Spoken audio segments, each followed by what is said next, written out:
How's everyone doing? Good, how are you? Doing great. So we have a really interesting group here. We had our discussion, and what we want to talk about is looking ahead to 2024. We're here, it's early January. A lot of the themes we hear at CES are really the future, and it's really appropriate for the second week of the year, and a couple of different topics we're going to go through. We have a really diverse group that's going to go through some of these different topics. I'll let everyone introduce themselves. First, I'm at Fantazier, I lead media at Kenvue, and we'll just go online and everyone introduce themselves. Hi everyone, I'm Dan Levi. I'm the Chief Marketing Officer for Houge Outdoor. We're one of the largest billboard companies in the U.S. Good morning, everybody. My name is Siler, the Vice President of Client Partnerships at Kroger Precision Marketing. We're the wholly owned subsidiary of Kroger, which is the largest grocer in the United States. And I'm Tom Tog from Norway. I'm the CISO at SeenThis. And SeenThis is a streaming technology, streaming HD quality ads into traditional display space. Cool. Well, first, guys, one of the biggest themes I'm looking ahead to in 2024 is partnerships. We're seeing a lot of it in the trades, we hear a lot in our meetings, and this is a theme I think we're going to see an awful lot of. I'm really curious to hear from you all, from all of your different perspectives. Where do you see this trend going? Are you seeing the same things I'm seeing? And Anthony, I'll start with you, and we'll just take it around. Yeah, so at KPM, we've really leaned into partnerships. So we capture 96% of all transactions on the loyalty card, and that's the basis for the foundation for which we build our audiences, as well as our in-store and online measurement. So for us to be able to create audiences and partner with folks like Matt, we can syndicate those audiences across multiple channels. So we have relationships with Pinterest, Meta, Roku, and the like. So we're constantly looking for ways in which we can use those audiences and deploy them across multiple touch points. Knowing that customer behavior and consumer behavior is completely dynamic, how do we ensure that we're putting the right message in front of the right audience is really paramount. So it's a constant evolution and constant evaluation of partnerships as we look forward, just to continue to offer that accessibility to customers. And really, at the end of the day, like our goal is to make that media as accountable as possible, and doing so through partnerships is absolutely paramount.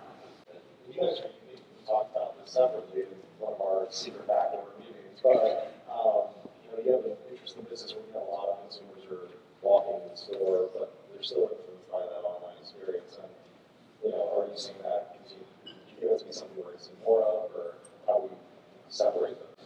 Yeah, in terms of think about it from different angles. Yeah, it's really interesting because the customer is and their purchase behaviors is like I mentioned, dynamic. So it could be one week that you are purchasing online for pickup or delivery, and then another week that you're going in store. So it's really a matter of leaning into that touch points, and that accessibility is really paramount. And what we see too is from our perspective, we have a longitudinal view of the customer. So we actually evaluate each household within the database across 3,000 variables.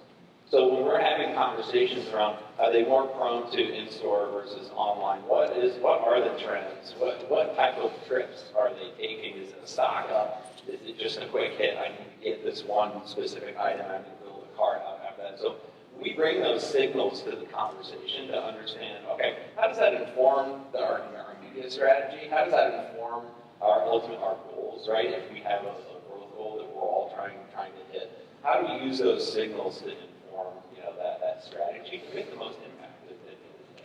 Thomas, I'd love to hear your perspective. Very different angle. Very different angle. We work with, we're relying on partners, right? So we partner with media agencies, we partner with the likes of Best Buy, these guys, and we work with brands directly and publishers. So regardless of what they do and what kind of data they handle, we are just in the business of delivering HD quality grapes, regardless of the data aligned to it. And I think that 2024 is going to be the year of partnership.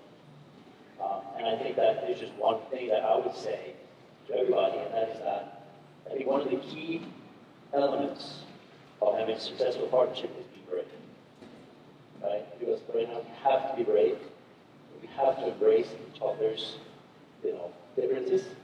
And I think that is when you build the perfect partnership. Both partners goes a little bit further, a little bit outside the comfort zone, and then together creating something new.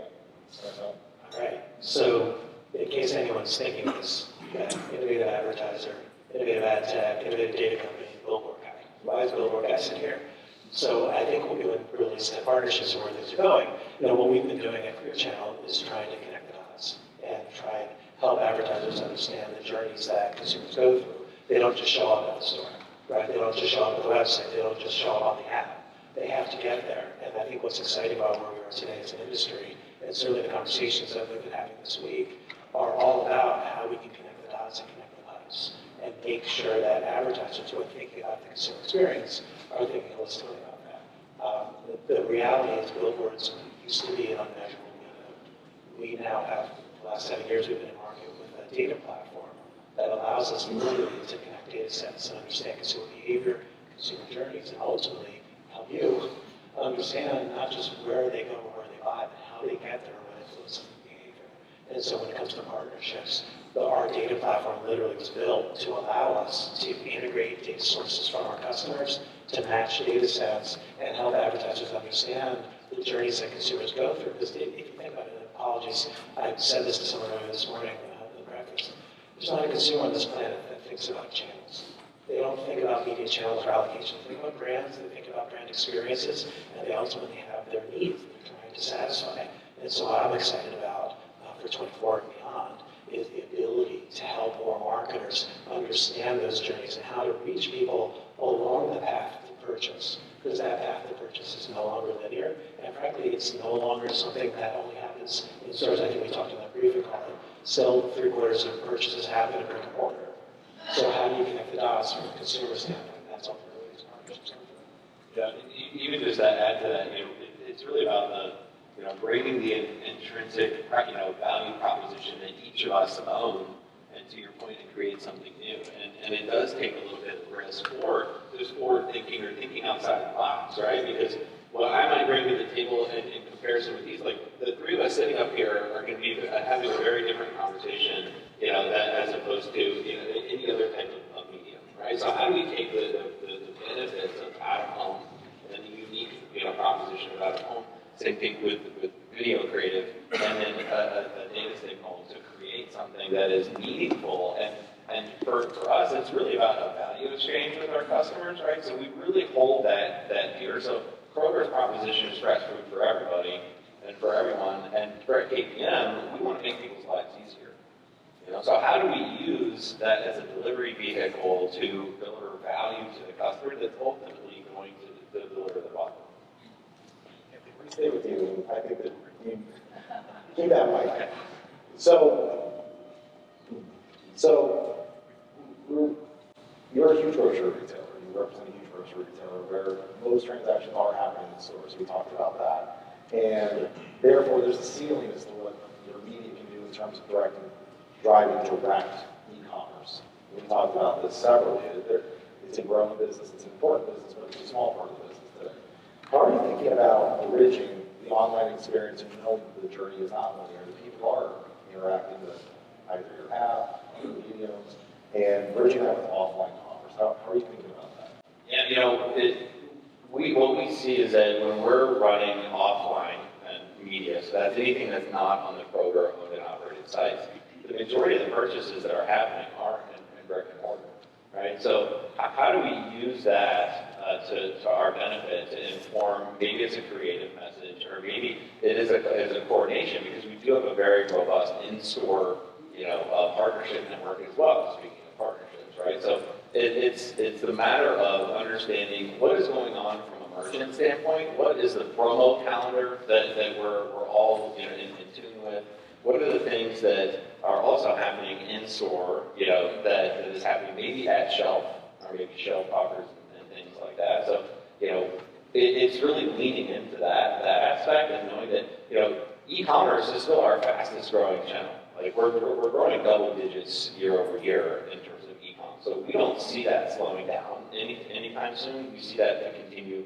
only continue to accelerate. But where we lean into is just to understand that customer behavior more and more and more. So our database goes back 2 decades. Right? So we have 2 decades worth of understanding of how consumers are transacting and with what type of products and what type of channel they're transacting in, right? So we want to create the frictionless environment. So we're agnostic at the end of the day. Like we want to drive purchases wherever the customer finds the most value and benefit, right? So that's also creating an opportunity to create, the lists on the site, take those lists into the store, leveraging other types of media in order to deliver that message. So it's really a holistic, full funnel type of approach, knowing that that those trends are only going to continue. Yeah, sure. I had a meeting with Kimberly Carter today. We were talking about in our store. And we both agreed on point of purchase is still point of purchase. Right? What are you doing physically around the checkout store? What are you doing physically around the checkout online? And for us, it's all about the creative aspect of that. Where you reach the consumer, when you reach the consumer, and in what phases the consumer in. Right? I think that's the whole flow of building awareness and considerations, et cetera, that we all know about. And so for me, it's not having data. It's the process of, it's still a very traditional way of thinking in our eyes, right? It is, you need to catch attention, you need to inspire, and you need to go for an action, whether that's a digital action or a physical action. It's still a point of purchase, and it needs to be treated that way in both platforms. Just throwing this in there to consider, one of the things I've realized, I've been with Rich for about 8 years now, thinking about the journeys that consumers go on. It's ultimately about the point of purchase, but I think it's more about the point of decision. It's about understanding that consumers, when they go about their daily journeys, when they go about their days, they're encountering brand messaging. And every time they see a brand message, it gives them the opportunity to make a decision about, do I want to do something? Do I want to search for more information? Do I want to go to their website? Do I want to take a picture of it and share it on social media? Do I want to tap into subject matter experts or influence? Do I want to ultimately go to the store or go to the website and make a decision? And so I think it's really exciting that we're at a point as marketers where we're no longer thinking so linearly and no longer thinking just about how do we get people either into the store or into the e-commerce experience. And to do that, it's exactly what I'm saying. So you have to understand the consumer mindset. You have to understand what's motivating them and what's driving them down that path. And I love the fact that we're connecting the dots online, offline. We did a study a number of years ago with the QSR brand where we were measuring out-of-home ability to drive people into the stores. And Sorry, the desert is killing my throat. water, Water. don't go there. Talk. I think Just throw it. Nice. So we did a study for a QSR brand, and one of the things that we can look at is not just people were exposed to billboards that they visit the store, but what days of the week. And one of the interesting things we saw was that there was a real increase amongst people who saw the billboards and go to the stores, but one day of the week, I think it was a Tuesday or Wednesday, it was every week there was a pop. And so we came to see order to sit with the customer and say, what's going on here?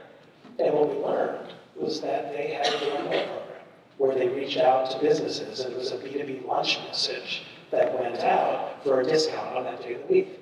And what we saw was not only did out-of-home drive people into the stores, but those that also got that message and where there was a message performed even better. In other words, it reinforced that the medium of out-of-home wasn't off in the silo and doing their own. It was part of the mix that actually drove incremental impact for them. And the only way we got there was being able to talk about it not as a siloed channel, but as part of the mix, as part of the broader strategy. I'm working on it. I think the worst nightmare on stage. We're good, guys. I want to talk about data. So we talked about partnerships, but interesting situation versus our other friends up here. You're the only one who doesn't handle data yourself. How do you envision a partnership coming together? And even looking at three folks here, you talk about how you envision partnership, but through a different lens without data. Yeah, so I think if you look at our space today is the digital space, right? I mean, it's the HTML space that we work in. That means that we stream HD quality assets as basically into all HTML, so online, mobile, et cetera, et cetera. We can, this is over to you, we can stream into automobile billboards. If automobile billboards opens up for receiving our streams. In some markets we're working on testing that out. And I think that data and creative goes hand in hand. If one of them is poor, the other one is going to be poor, right? You can have all the data in the world at your fingertips. You can put a consumer directly in front of that space that you want that consumer to be in front of. But if the ad sucks, it's not going to do too much for you, right? You can have a beautiful creative, horrible data, or you can have great data and horrible creative. And I think that defines why this needs to work together. And as a platform, let's say Clear Channel is a platform, now that the programmatic buying, et cetera, and the targeting of data, the partnership I envision is working with brands, like your brands, with the retail, and with other ad platforms or content platforms to tie everything together. Right? So when we work with the likes of Best Buy, we just deliver the tag. We don't store data. We give them data on the performance of the video, so how many saw, 25%, 50%, views, average view time, which give them a lot of interesting data to compare to other video platforms, which are called gardens, where you don't have the video data yourself. So I would just say that through the partnerships, the creative will flow together with your data without being interrupted by someone else's data company. I think that is the beauty of that partnership on having that ad tag or that content tag flow seamlessly through all the data points without someone coming in. You can't do that here because we're Waldorf, you need to do that. So you own the data and you own the creative. Yeah, just to add to that, from our standpoint, our data is governed by the privacy policy, and we revere and hold the trust between that relationship between us and the consumer with the highest regard possible. What we found, though, is that on average, using at least the 8451 and Kroger first-party data, that you can use 51% less impressions to deliver the same outcomes due to the accuracy and the purity of the data. Like, our data is not modeled, it's not lookalikes, it is 100% pure. So how do you use that to inform what the creative message is? Because what we're starting to lean into is a lot of personalization to understand. Between the four of us, we don't need the same dollar off coupon. Maybe I need 25 cents based on, I'm least price sensitive. You might be more price sensitive. So how do we use that signal to create more of a dynamic type of video and or any type of ad or asset that's going to resonate with the consumer even more? So when you combine the type of data purity, creative message as well as the channel, that's a really powerful proposition, because you're not only delivering a valuable message and building a relationship with a customer, though, you're reducing waste. You're reducing those impressions that aren't going to drive the needle, because when we think about personalization, it's a two-way street. It's not only what our households are going to have the highest propensity to buy, but what about those households that are never going to buy? Why not remove those entirely from the equation? Because, you hit it, and I don't know if you mean the same thing I mean when you say waste, but one thing that we should also remember, right, is waste is either money waste or it's data waste. So if you look at sustainability has not gotten any attention this year. Last year, it will. So we work within the space of streaming versus downloading, right? And when you download a content, the entire data packet is downloaded. When you stream the content, only data when something is in view is being used. So if you scroll out, the data flow stops. By doing so, you can reduce the amount of data between 30 and 50%, which again is reducing the energy needed to deliver the data and reducing CO2 footprint. So you're not only reducing wasted money, but you're reducing wasted CO2 density.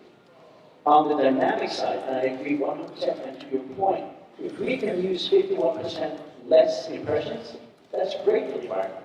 That's massive for the environment. And then on the dynamic side, we have something called dynamic feed, where you post, let's say, you're just doing an ad, and you're on an e-com site, and you see telepasses coming in with the production and pricing, whatever. You can change the creative to an Excel sheet on the fly without uploading new ads, etc., etc. So the whole ad experience becomes dynamic. It's game-based, right? So then you can start chasing the consumer based on where they are in their buying process with different messaging and different products. Go back to something Tom said earlier about is it data or creative. I don't think it's a binary choice. I think you have to think holistically about it. And I guarantee every person in this room at some point on your Insta feed, on TikTok, on LinkedIn, you've seen someone share like a 3D billboard created that's really cool and all that kind of stuff. I think that's the visualization of this idea to me is, the reality is consumers are sharing the world that's around them. And when you have breakthrough creative, whether it's in the physical world or in the digital world, consumers have been trained to share that, to populate that into their friends' feeds, right?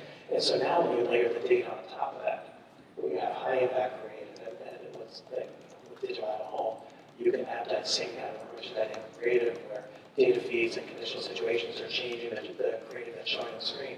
When you layer the data on top of that to understand not just the delivery, but the impact and ultimately how you're changing their perception of the brand and their behavior, that's when things really start to work. That's when things go beyond just I'm placing an ad here or diving into the data means nothing if you don't know what they're actually saying to the consumer and why it matters.